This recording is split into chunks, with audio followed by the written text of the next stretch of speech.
жалпы эле кыргыз элине кайрылуу. Урматтуу кыргыз элим, урматтуу кыргыз мырзалары, ар бириңердин үйүңөрдө туу жок, бирок ар бириңердин үйүңөрдө аял заты бар. Тууну алмашат десе миңдеген эркектер каршы чыктыңар, бирок туудан дагы маанилүү нерсе бар.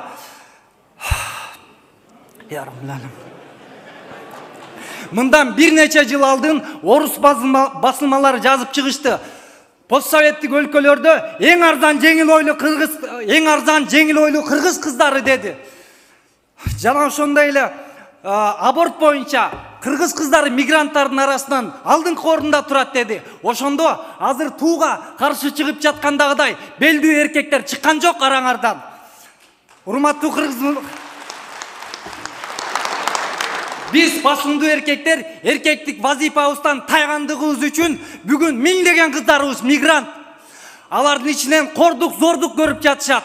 Алардын ичинен өз денесин сатууга да мажбур болуп жатат. Ошол сиз менен биздин алсыздыгыбыз, туугандар. Эч качан кыргыздын кызынын кадыры бүгүнкү күндөгүдөй төмөн түш.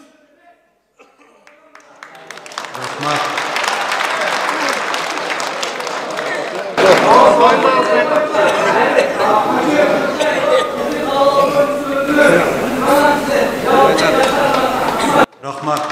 Ассаламу алейкум. Катышуучулар, туугандар, элдин сүйүктүү элдери. Саламу алейкум, Садыр Нуркочоевич. Мен ошо сөзгө өтө берейин. Салбурундун алып барган тайгандарды менмин. Ана 7 туугандын балдары азыр суранып атат. Ушу тайганды, кыргыздын жылкысын ЮНЕСКО-га өткөрүп берсе деп. Бул кыргыздын бренди, жылкы менен тайган. Мингениң ат, эчиткениң тайган. Башка эчтекебиз калган жок, барынтын машинеге алмашып салдык.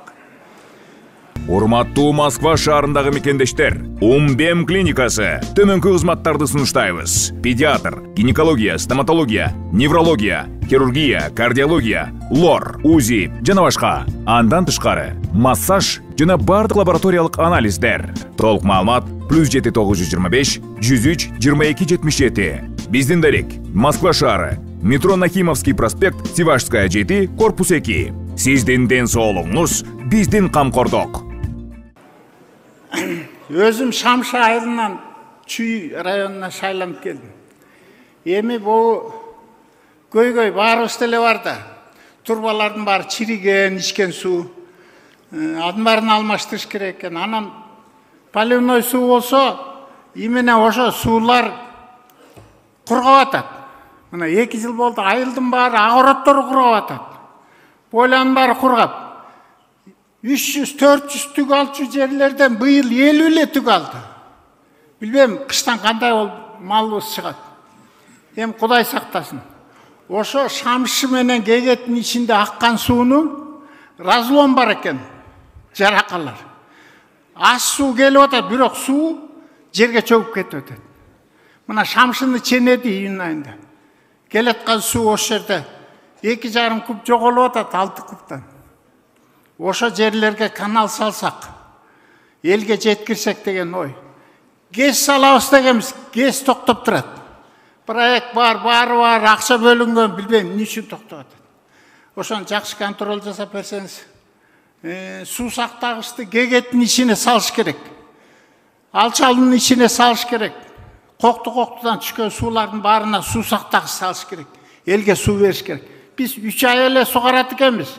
9 ай суу талаага кетип атат. Суу жок болуп баратат. Ошону эконом кылып элдерге жеткиргенге аракет кылсак. Ана Шамшыда болсо автобус жүрбөйт. Эмнеге жүрбөйт дебейсиңер?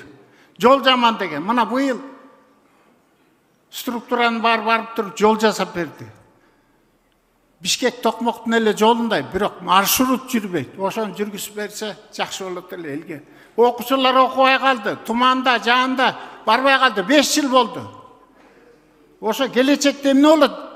Школдо балдарыбыз. Эчтеке түшүнүгү жок болсо, окубаса. Үчүнчү, ошол жерге ипотекага үй салып берсе. Рахмат. Биздин көйгөй маселелерибиз Ош шаары менен айыл аймактын ортосундагы талаш тартыш болуп турган маселе. Ал эми жайынан чечилбегендиктен аргасыздыктан курултайга көтөрүп келип отурабыз. Ал Ош шаарынын биздин жыгач курулуш материалдары базарыбызды бюрократиялык жол менен салыктардын Ош шаарынын бюджетине төктүрүп келүүдө. Ошондой эле Ош эл аралык аэропорту айыл аймактын ичинде жайгашкан, шаар менен бир да чектешкен жери жок. 2014 жылга чейин жергиликтүү салык төлөп келген. Жогорку соттун туура эмес мыйзамсыз чечимдери менен Ош шаарына салыктарын төлөп келүүдө. Жер кодексинин мыйзамдарда каралган айыл аймак чегарасын жогорку кеңеш карайт деп. Бирок жогорку кеңеште каралган эмес. Ошол эле айыл тургундары муниципалдык кызматтарды өздөрү толугу менен аткарып келет. Зыяндыктарыны айыл тургундары келет, көрөт. Мындайча айтканда, жалпак тил менен айтканда, накталай пайданы Ош шаары көрөт. Ошондой эле айыл аймактын тоолу, кайракы, ачы массивиндеги жерин 215 гектар жерин Ош шаары трансформациялап, өзүн шаар тургундарына берүүдө. Биздин айыл аймактын 56 000 калкы бар, анын ичинден 8 000 муктаждыгы бар, жер тилкесиге бар жарандар, 2 000 киши колунда токтому менен жер албай турат. Ошол кишилерге дагы, өзүбүздүн тургандарга, ошол эле өзүбүздүн элдин жерин, салгын төгүп турган элдерге өз аймагындагы жерден трансформациялоо үчүн 200 гектар жерини бөлүп беришин сурайбыз. Андан сырткары ошол жерде өтө зарыл маанилүү болуп турган жаңы мала менен беш мойнок айылыбыздагы жер тиркелери, кечиресиздер, бала бакча, мектеп куруу үчүн шарт түзүп беришиңиздерди сурайбыз. Жана айтып өткөн аэропорт маселесиде шаар айыл аймактын ичинде турган аэропортубуз шаардын эч бир жери менен чектешкен эмес. Ушул маселеге көңүл буруп коюшуңуздарды сурайм. Рахмат. Баардыгыңыздардан Алла разы болсун. Рахмат.